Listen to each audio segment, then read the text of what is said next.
We are from আমরা যে রেফ্রিজারেটরটা দেখাবো সেটা হলো নন ফ্রস্ট রেফ্রিজারেটর।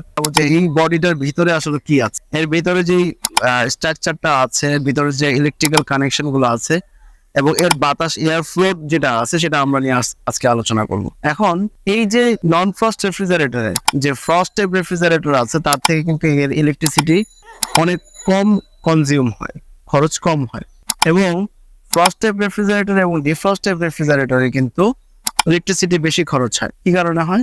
এর ইভাপোরেটর চারিদিক দিয়ে থাকে এবং ওর পাশেও থাকে, অনেক সময় আবার থাকে না, আবার এখানেও থাকে ইভাপোরেটর। এতগুলো ইভাপোরেটর থাকার কারণে যে ও যখন তাপ শোষণ প্রক্রিয়ার যে কাজটা থাকে তখন কিন্তু সে চারিদিক দিয়ে কিন্তু সেই শোষণ প্রক্রিয়াটা কাজ করে।